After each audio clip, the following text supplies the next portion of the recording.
So hi friends, how are you all?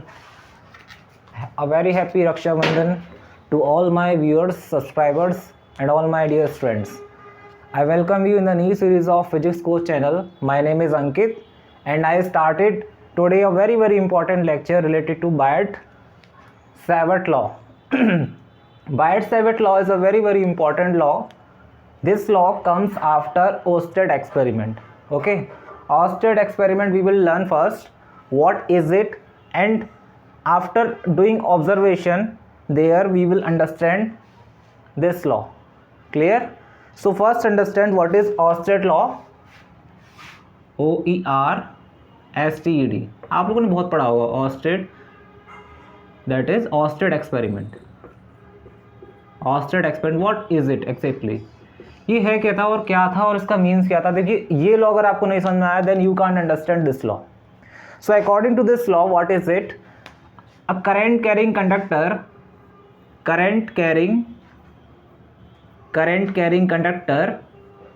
produces current carrying conductor, you can understand CONDUCTR, conductor produces magnetic field. Now I will explain you. देखिए मेरे lecture में मेरा main जो focus रहता है concept को समझाना. Book में लिखा हुआ definition you can note down, but I am telling you the concept. Here the current carrying conductor produce magnetic field. How this experiment occur? For example, this is my battery, this is my switch, and this is a wire. Clear? And what Oersted do? He put a magnetic needle in this way. You can understand this to be the magnetic needle. Clear?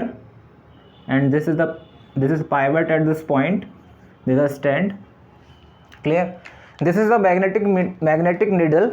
And what Oersted found that, क्या found किया Oersted ने? as soon as he जैसे switch को close किया, as soon as he close the switch, then what happened? A current I is flown in a wire. Due to this current there is some momentary, you can say that slight deflection occur in the magnetic needle. ये dotted line से मैंने आपको दिखा दिया. There is slight deflection in the magnetic needle. जो देखिए magnetic needle ऐसे थी मान लीजिए पहले, then there is slight deflection ऐसे होके it comes back to its new position. So there is slight deflection in the magnetic needle when a switch is closed. Then a current is flowing in a wire. Because of this current in a wire, a magnetic field is produced around it, which apply force on the magnetic force on the magnetic needle, due to which magnetic needle moves. There is some torque आपने पढ़ा हुआ, tau is equal to M B sine theta. Mathematics में आपने क्या कहते हैं vector वगैरह पढ़ा होगा. तो ऐसे ही आपका क्या है एक लॉ था, torque due to magnetic field क्या था, M B sine theta, where M is the magnetic movement, B is the magnetic field, theta is the angle between M and B. So torque will act over it and it will rotate. So his observation is that a current carrying conductor produces magnetic field. Now बस इन्होंने ये बता दिया Oersted साहब ने कि हमारा जो करंट कैरिंग कंडक्टर है इट प्रोड्यूसेस मैग्नेटिक फील्ड. बस इतना बता दिया. इनको फॉलो करते हुए a scientist come, two scientists came, Jean Savart, I am writing the name, you can note down, Jean Savart and Felix Savart.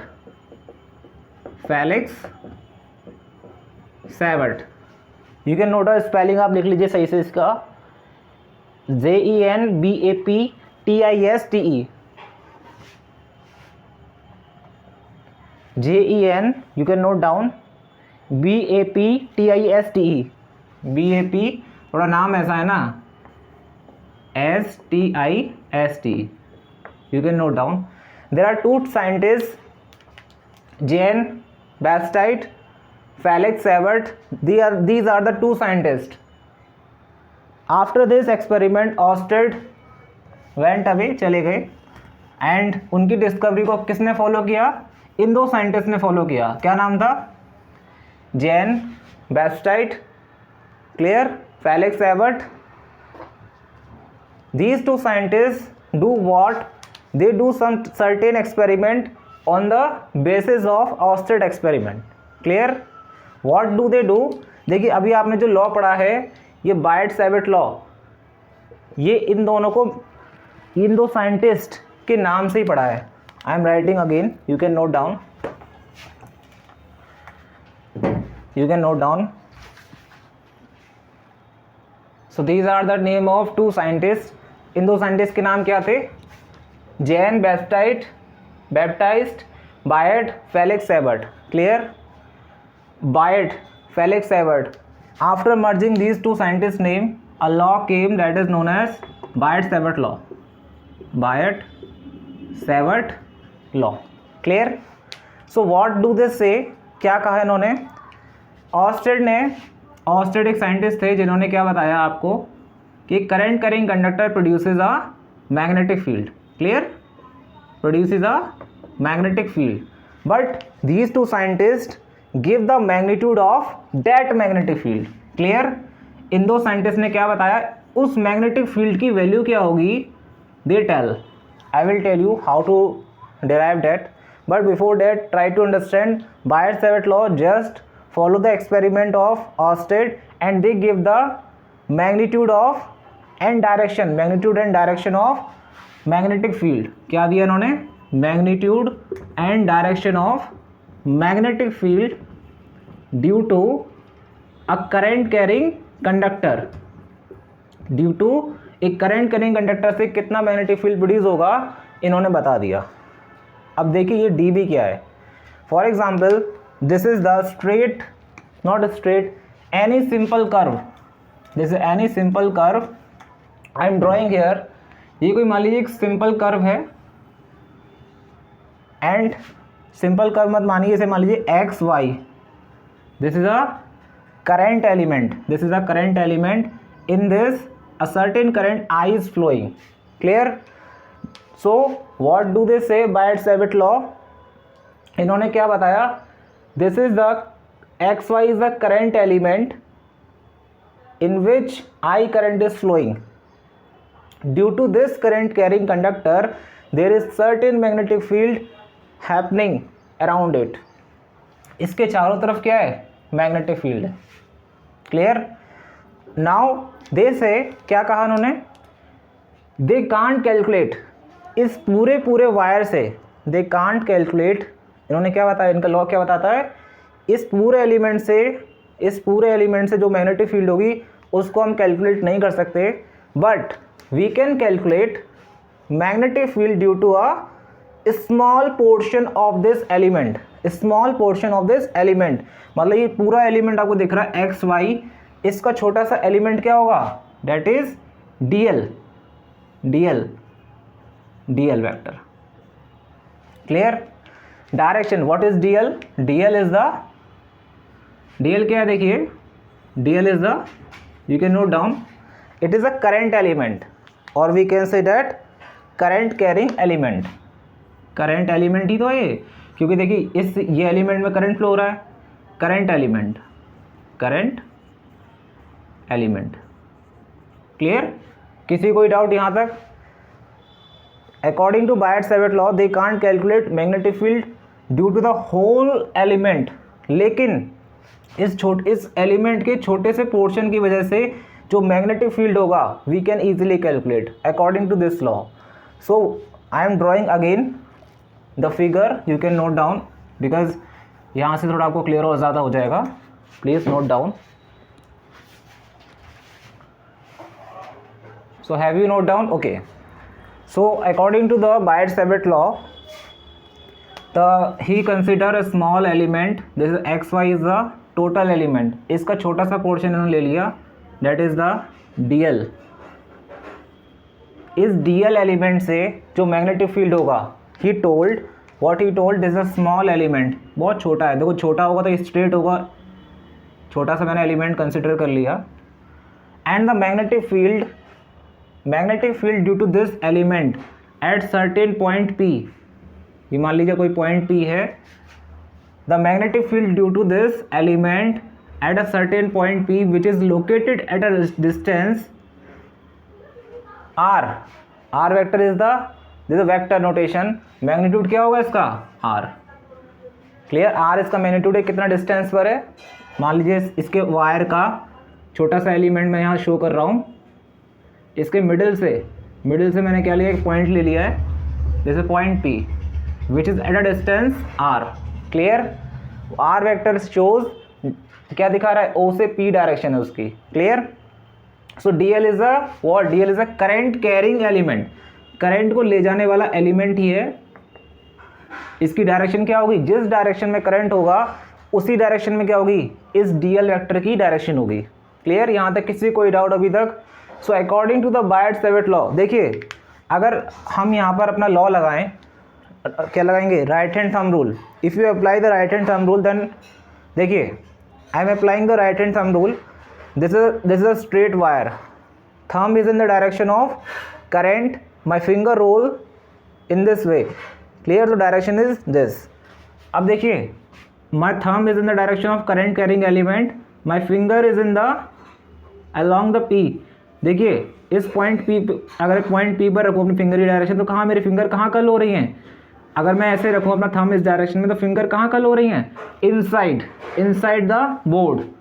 तो मैग्नेटिक फील्ड क्या है, इसके इनसाइड है, यानी इस पॉइंट पर इस वायर की वजह से जो मैग्नेटिक फील्ड होगी वो इनसाइड द प्लेन होगी, यानी कि I can denote it with the cross.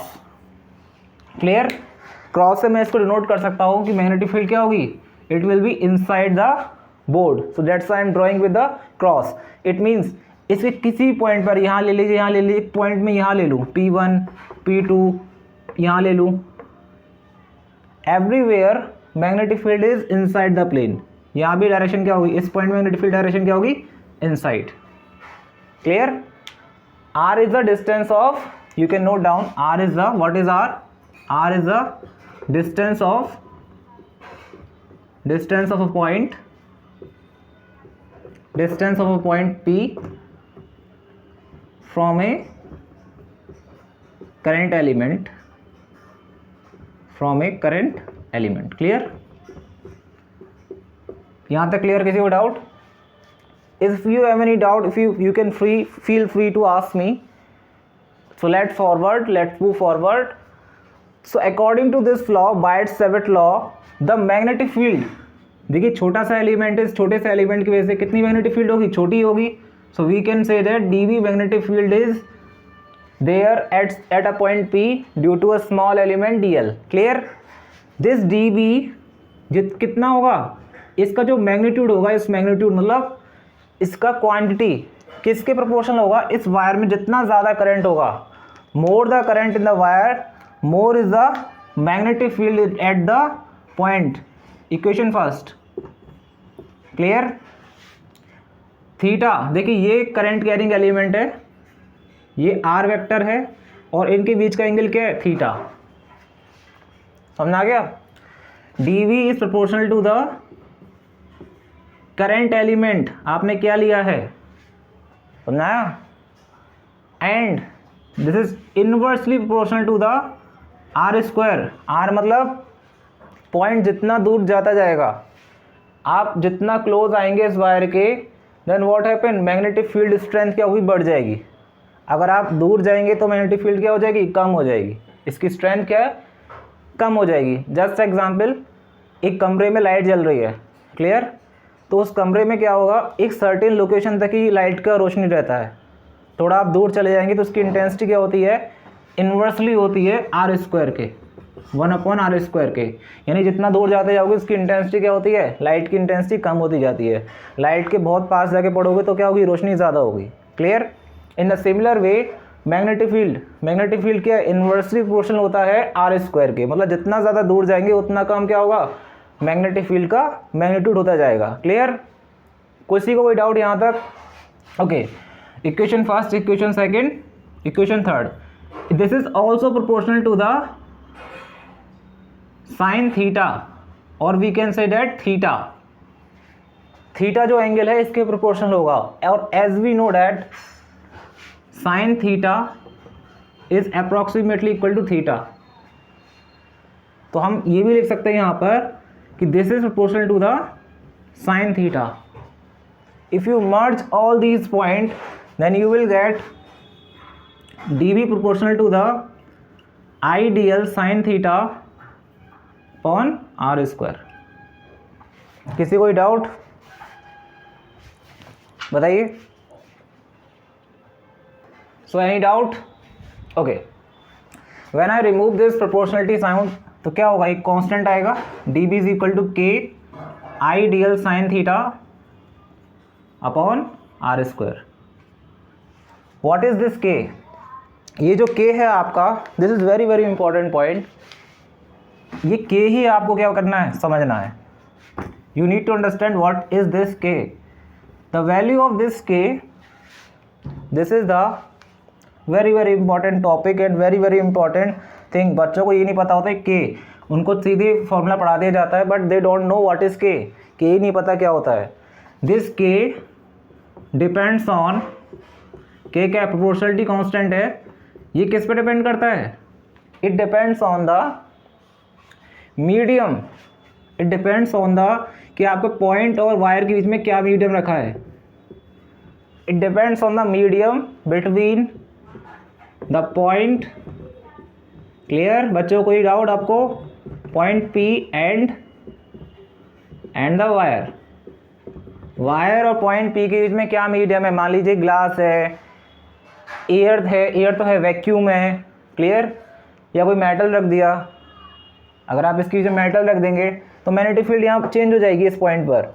अगर आपने ग्लास रख दिया इस पॉइंट पर मैग्नेटिक फील्ड चेंज हो जाएगी। वाटर रख दिया इन दोनों, इस वायर और पॉइंट P के बीच में, या पानी रख दिया, पानी डाल दिया, ये पानी है वाटर, तो आपका यहाँ मैग्नेटिक फील्ड चेंज हो जाएगा। Clear? So it depends on the medium between the point P and the wire. Clear? And it also depend on system of unit and system of unit, SI unit। आपने क्या लिया है? CGS में इसका K का value अलग होता है, SI में इसका वैल्यू क्या होता है, अलग होता है। तो देखिए, मान लीजिए हम ये सिंपल मान लेते हैं K का जो वैल्यू आएगा, SI में इसका वैल्यू जो होता है K का, you can note down the value of K is mu naught upon 4 पाई, इसकी वैल्यू होती है 10 टू द पावर -7। क्लियर? अब देखिए, ध्यान से देखिए, ये जो वैल्यू है आपकी SI में होती है, याद रखना SI यूनिट। SI यूनिट मतलब length is metre, time is in kg, weight is in the kg, time is in second. Clear? And in CGS this value is 1। CGS में क्या होता है इसकी वैल्यू? CGS मतलब C centimetre, G gram, S second. In this system the value of K is 1। This is the magnitude. लेकिन अब देखिए, आप लोग कह रहे होंगे कि भैया आपने तो बता दिया कि हम लोगों ने मैग्नीट्यूड तो फाइंड कर लिया, बट आप तो कह रहे थे कि डायरेक्शन भी फाइंड कर सकते हैं इस लॉ से। Clear? You can easily find the direction of magnetic field with this law, but how? आपने तो मैग्नीट्यूड निकाल के रख दिया, अब डायरेक्शन कैसे फाइंड करें? तो देखो बेटा, बहुत आसान है, बहुत आसान है इसको समझना। देखिए, मैंने क्या बताया, dl ये रहा आपका, दिस इज dl, और r वेक्टर कहाँ है? देखिए r वेक्टर कहाँ है आपका? This is r vector, this is r vector, this is dl vector. dl vector क्या है? ये है, और r वेक्टर आपका ये रहा। तो मैग्नेटिक फील्ड क्या है? क्रॉस, मतलब इनसाइड। ठीक है, इनसाइड है, करंट ऐसे फ्लो कर रहा है। तो आप ध्यान से देख रहे हैं कि dl और r का जो प्लेन है उसके परपेंडिकुलर क्या है आपका? Magnetic field. मैग्नेटिक फील्ड की डायरेक्शन क्या होगी? It is perpendicular to the plane of dl and r। It means we can apply cross product और we can apply screw rule. Clear? Screw rule क्या है? देखिए, आपको सिंपल कुछ नहीं करना, dl से r की तरफ जाना है, dl से आर की तरफ जाना है। अब देखिए करंट कैरिंग कंडक्टर की डायरेक्शन क्या होगी, डीएल की डायरेक्शन क्या होगी, वही होगी जो आई की डायरेक्शन होगी। आई की डायरेक्शन क्या है, नीचे से बॉटम टू टॉप। क्लियर। तो देखिए डीएल वेक्टर यानी कि ऐसा है आपका, मैं यहाँ शो कर रहा हूँ। डीएल वेक्टर क्या है आपका, ये रहा, और आर वेक्टर क्या है, ये रहा, थीटा एंगल ये रहा। अब आपको डीएल से आर की तरफ जाना है, डीएल से आर की तरफ जाओ, इसकी रूल मैंने आपको पढ़ा दिया है, जाओ डीएल से आर की तरफ जाओ। तो स्क्रू कहाँ जाएगा आपका, screw will go inside, inside जाएगा ना स्क्रू आपका, तो डायरेक्शन क्या होगी मैग्नेटिक फील्ड की, इनसाइड। और आपको ये भी नहीं समझ में आ रहा तो सिंपल बात है, डीएल क्रॉस आर निकाल लिया करो, डीएल क्रॉस आर। जो डीएल क्रॉस आर मतलब DL cross R, magnetic field क्या है, इनसाइड। ऐसे कर लिया करें, डीएल से आर की तरफ जाना है। तो थंब कहाँ पर है, थंब मेरा इनसाइड है। मान लीजिए आर ये रहा, आर ऐसे होता और डीएल ऐसे होता, मान लीजिए करंट ऐसे ना फ्लो होके ऐसे फ्लो हो रहा होता, ऐसे, तो डीएल की डायरेक्शन नीचे होती ऐसे, आर की डायरेक्शन ऐसे होती। तो देखिए डीएल क्रॉस आर आउटवर्ड। और आप ऐसे भी देखिए इसकी रूल से, करंट डीएल से आर की तरफ जाना है तो कैसे, इसको एंटी क्लॉकवाइज घुमाना पड़ेगा। एंटी क्लॉकवाइज मीन्स आपका जो स्क्रू है बाहर आएगा, इट मीन्स डायरेक्शन क्या है, आउटवर्ड। मैग्नेटिक फील्ड डायरेक्शन क्या है, आउटवर्ड। क्लियर। तो ये तो आपको मैंने लॉ का मैंने आपको एक्सप्लेन कर दिया, आपको मैंने डायरेक्शन भी बता दी, लेकिन मैथमेटिकल इसका कैसे, वेक्टर नोटेशन मान लीजिए आपको कोई पूछ ले कि what is the vector notation of this Biot Savart law, तो कैसे फाइंड करेंगे। देखिए इसी से, देखिए मैं इसी से आपका डिराइव कर दूंगा, आई विल डिराइव इसी से, जो आपका क्या निकला है, डी बी क्या है, डी बी क्या है, mu naught upon 4 pi I D L sine theta upon R square. Clear. अब देखिए ध्यान से, ये जो आपका mu naught upon 4 pi, top और बॉटम में क्या करिए आप, क्या करिए, आर का मल्टीप्लाई कर दीजिए, आर का मल्टीप्लाई कर दीजिए। क्लियर। अब देखिए यहां से आपको क्या चीज़ आपको शो हो रही है, समझ आ रहा है क्या चीज़ है। देखो क्या मैं इसको ऐसे लिख सकता हूँ, can I write it in this way, I D L cross R, D L cross R upon R cube, can I write it in this way, can I write, बताइए क्या लिख सकता हूँ मैं, बताइए, आप ही बताइए मेरे को, मैं कुछ नहीं बताऊँगा, because you know very well, because you are well educated, मुझसे भी ज़्यादा आप लोग जानते हैं, because you are following my lectures and you are getting something, that's why you are here, and you have a good knowledge of cross product because I have tell you. Clear. So mu naught upon 4 pi I dl cross r divided by r q, dl cross r को अगर आप open करेंगे dl r sin theta, तो क्या मिलेगा आपको, ऊपर वाला expression. This is the vector notation, क्या कहते हैं इसको, this is the vector notation, vector notation क्या कहते हैं, वेक्टर नोटेशन। लेकिन याद रखना ये जो मैग्नेटिक फील्ड है, डीबी मैग्नेटिक फील्ड है, it is due to the small element, small current carrying element, उसकी वजह से जो मैग्नेटिक फील्ड आएगा एक सर्टेन पॉइंट पी पर, उसका है magnetic field, and this magnetic field is perpendicular to the plane containing D L and R. Clear. उसके परपेंडिकुलर ही होगा, आप ऐसे ही देख लीजिए इनसाइड। क्लियर। किसी को भी डाउट। अब देखिए किस केस में we will learn two case. First case is magnetic field कब मैक्सिमम होगी, कब मिनिमम होगी, वी विल लर्न दिस। आप उससे पहले कोई डाउट हो बताइए, any doubt, if you have any doubt you can ask me और you can ask me later also, no problem. This is my wire and this is the current element, this is the point P and this is angle theta. तो magnetic field कब maximum होगी, जब ये जो point है इसके perpendicular हो जाए, यानी साइन थीटा क्या हो जाए 1, मतलब थीटा क्या हो जाए 90। इसका मतलब क्या, ये जो पॉइंट है डी एल एलिमेंट के परपेंडिकुलर हो जाए, ऐसे 90 का एंगल बन जाए। ठीक है। तो इस केस में जो आपको मैग्नेटिक फील्ड की वैल्यू जो आएगी वो मैक्सिमम होगी, डी वी मैक्स। आप निकाल सकते हो क्या होगी, mu naught upon 4 pi I D L upon R cube, R square. Magnitude बता रहा हूँ ना आपको। क्लियर? किसी कोई डाउट? ओके, अब मुझे ज़रा सोच के बताइए, just tell me, I am giving you 1 minute, tell me when will be the magnitude will be zero. Zero कब होगा मैग्नेटिक फील्ड? बताइए, सोच के बताइए थोड़ा। ओके, नो प्रॉब्लम, यहाँ आप सीखने ही आए हैं। अगर आपको नहीं पता कोई बात नहीं, बिकॉज पहली बार हम लोग लर्न करते हैं, देन देखिए किसी चीज़ को हम पहली बार समझते हैं, we have so many questions. मैं भी था आपकी जब एज में, then I have lots of question that I asked to my mentor and he replied me so well. Okay, he mentored me so well, then I am here to deliver you because of them. I am so grateful because of him I am here. Thanks so much.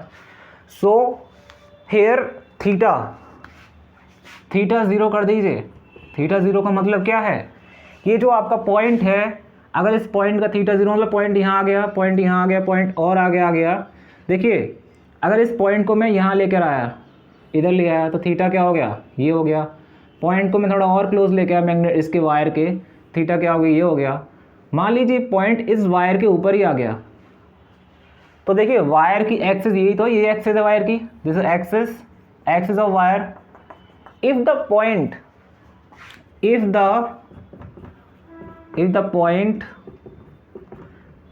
P lie on the axis of the wire, then क्या होता है आपका? dB क्या हो जाएगा? 0 हो जाएगा। आप देख सकते हैं। तो इससे क्या चीज़ आपको निकली? एक वायर अपने ऊपर तो कभी मैग्नेटिक फील्ड लगाएगा नहीं। इट ऑलवेज, वायर के क्या होता है, सराउंडिंग में मैग्नेटिक फील्ड होती है।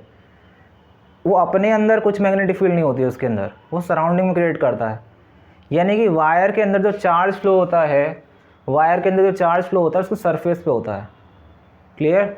उस सरफेस के सराउंडिंग में जो भी आपका क्या होगा, एरिया होगा, वहाँ मैग्नेटिक फील्ड होगा। अगर इसकी एक्सिस पे कोई भी पॉइंट आता है, that means what? Magnetic field क्या हो जाएगी? 0। तो इससे दो चीज़ आपको समझ में आ गई कि मान लीजिए कोई वायर है, किसी वायर के अगर एक्सिस पे कोई पॉइंट है। क्लियर? मान लीजिए ये वायर है, स्ट्रेट वायर, इसमें करंट I फ्लो हो रहा है। इनफाइनाइट मत मानिएगा इसका लेंथ, इसका सर्टेन लेंथ है। अगर मान लीजिए पॉइंट P इसकी एक्सिस पे है, ठीक है, तो यहाँ क्या होगा? मैग्नेटिक फील्ड देखते ही बता देना 0। और ये पॉइंट अगर एक्सिस पे नहीं है, मान लीजिए यहाँ पर है कहीं, तो मैग्नेटिक फील्ड 0 मत कह देना। मान लीजिए 90 पे, तो यहाँ 0 नहीं होगा।